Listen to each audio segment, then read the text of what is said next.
Hello, I'm Joseph Dillard. Welcome to our online integral deep listening video curricula. This series is on cognitive distortions. When you are using cognitive distortion of black and white or polarized thinking, something or someone is all good or all bad. For example, you might think, either I vote for a corrupt politician or the other one who is even more corrupt will win. Or either I win or I'm a loser. Or either I succeed or everyone will reject me. Either I support my country or I am not patriotic. Either you make me happy or you don't love me. You are either trustworthy and my friend or untrustworthy and my enemy. You get the idea. How is thinking like this a cognitive distortion? Well, nothing is all good or all bad. Thinking in terms of extremes is not only a lie you tell yourself when you see the world in such terms, it becomes a threatening, scary place. No one can be expected to always agree with you and support you, nor should they. Polarized thinking is primitive and regressive. It is associated with early childhood preferences, as well as personality disorders, types of mental health disorders like borderline, in which ambiguity is neither seen nor tolerated. Polarized thinking keeps you in the drama triangle by making everyone, including yourself, into either a persecutor or a rescuer. You are for me or against me. You turn yourself into a victim, condemning yourself to a life of helplessness, hopelessness, and powerlessness. Black and white, or all or nothing thinking, is an example of what is often called the false dilemma, or excluded middle logical fallacy. It paints an issue as one between two extremes with no possible room for middle ground or nuance or compromise. It is closely related to the straw man fallacy, which essentially presents one side of an argument as being so extreme that no one can agree with it. Most people habitually experience their dreams through this cognitive distortion. When you see a monster, a fire raging out of control, or you experience falling in your dreams, do you feel afraid?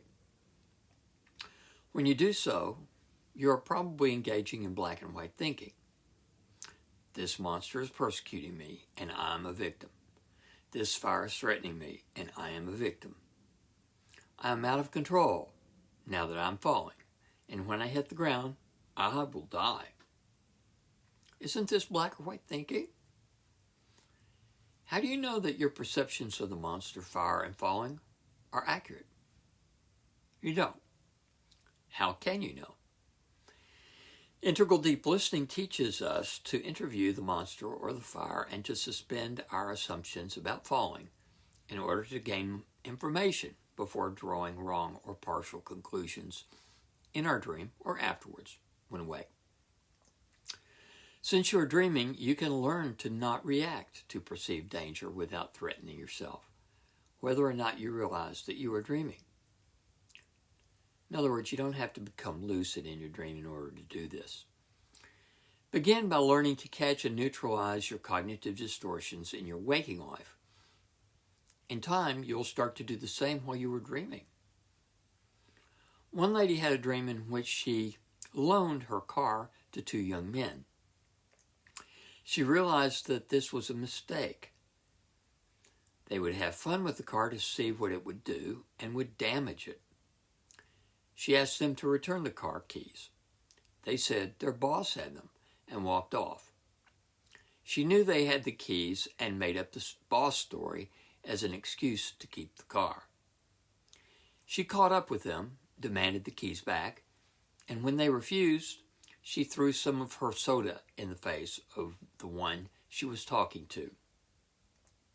She then told them that she was calling the cops. She realized that her natural response was to be confrontational and reactive, to throw soda on someone in her life with whom she was having a conflict, so to speak. She realized that what the situation needed was cops, the part of herself that could be authoritative and strong, but detached and professional. She was able to handle a current conflict like a cop and resolve it. This lady learned a good analogy for handling situations. She could be reactive and metaphorically throw soda in people's faces when they misbehaved, in an attempt to wake them up. Or she could become like a cop, set limits, and enforce them. This is an example of how dreams are working to problem solve while you sleep. However, you generally do not become a co-creator with that process because you do not take the time or have the tools to bring help into your awareness. When you do, you not only can get immediate support for the specific problem at hand, but also learn more general principles that can move you out of the drama triangle and into a life with more inner peace. Can you spot the black and white and cognitive distortion in this dream and in the waking situation it personifies? The dream of the lady in her car are in the role of the victim, while the two young men who borrow it are in the role of the persecutor. This is black and white thinking in which the dreamer sees parts of herself as persecuting. Notice that when she does so, she is tempted to react and turn herself into a persecutor by throwing soda on one of them. The waking analogy is that she engages in black and white thinking when she views people with whom she has conflict as persecutors. Cognitive therapy teaches you how to substitute a neutral or supportive, realistic, rational sentence in the place of your irrational thoughts and your black and white impulsive reactions. Dreams do much the same thing, but in a pictorial, metaphorical way. Instead of providing a rational sentence as a substitute, such as, when I feel attacked, I can be assertive instead of aggressive, as cognitive behavioral therapy would teach or recommend, dreams give visual metaphors. In this case, this dreamer was to remember to be a cop rather than a soda thrower. Something similar often happens with near-death and mystical experiences. In the small percentage of negative ones, black and white thinking may be causing one to feel threatened by devils, demons, and other perceived persecutors. However, the great majority of near-death and mystical experiences are so positive that they are experienced as transformative. How could such mind-expanding experiences be cognitive distortions? First, they may not be.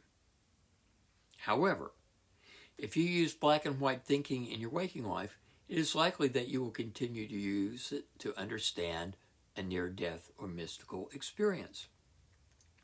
If you do so, the likely result would be to experience bliss, rapture, unity, heavenly light, tunnels, beings, or life reviews as all white. Just as a dream or near-death experience monster would be, to some extent, a projection of our out-picturing of our feelings of being threatened, so a near-death experience, angel, or mystical experience could be, to some extent, a projection or out-picturing of our own innate goodness, worth, love, and wisdom. While this is undoubtedly a very, very good thing, it is also a distortion in at least two ways. It assumes there is a you.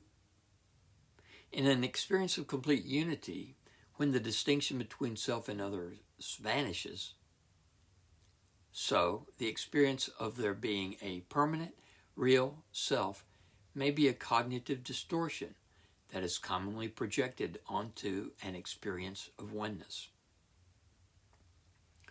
Secondly, to believe that such a self, which may itself be a delusion, is all good, is probably unrealistic, not accurate, and not helpful, although it can help people who lack acceptance and self-esteem feel loved and cared for. Very positive cognitive distortions can be helpful and make one feel good in the way that falling in love is a positive experience. There is a real but temporary benefit that often ignores a broader reality. The consequence of an experience of total whiteness is an unrealistic image of perfection in some cases, possibly in the majority of cases. Because it is unrealistic, it is not integrated. If such an experience cannot be integrated, it doesn't last. If a mystical experience doesn't last, it represents a transformational state instead of functioning as a developmental building block. Such total whiteness is experienced as a savior, messiah, and rescuer. It comes to you without you expecting or asking for it, transforming you in ways that you did not expect or ask for. It does not check to see if its help is appropriate or not. You are left to figure out how to make sense of it and how to integrate it into your life. Such experiences may not be rescuers any more than they are persecutors. However, if you are using black and white thinking, you are likely to experience them as all black or all white, and that is a cognitive distortion. Understanding or appropriately using mystical experiences is extremely difficult if you have a fundamental misperception of your experience of transcendent unity. If you haven't already, someday you may have a mystical experience. If you want to experience it most fully and make the most of it, you need to eliminate polarized thinking from your life. When have you used polarized black and white thinking? If you can think of an example, it will help if you write it down. Once you can see it and read it, it's easier to come up with and write an antidote for it. For example, here are antidotes for the examples given at the beginning of this video. Either I vote for a corrupt politician or the other one, who is even more corrupt, and they will win. You can substitute the thought, I don't need to buy into a false choice between Pepsi and Coke. In either case, I'm endorsing toxic sugar gunk. In the next example, either I win or I am a loser. You could substitute, for example, whether I win or lose has zero to do with who I am. In the next example, either I succeed or everyone will reject me. One can substitute the thought, whether or not people reject me is both beyond my control and none of my business. In the next example, either I support my country or I am not patriotic. One could substitute, for example, I am patriotic when I don't support my country's exploitation and abusive actions. In the next example, either you make me happy or you don't love me. You can substitute, I know you can love me whether or not you make me happy. Next example, you are either trustworthy and my friend or untrustworthy and my enemy. The substitution here might be, because you're human, I don't expect you to always be trustworthy. You will be untrustworthy sometimes, just like me. Today is a great day to decide to recognize and stop using this cognitive distortion. Do so and see if you don't find you are less likely to fall into the drama triangle. Thanks for watching. See you next time.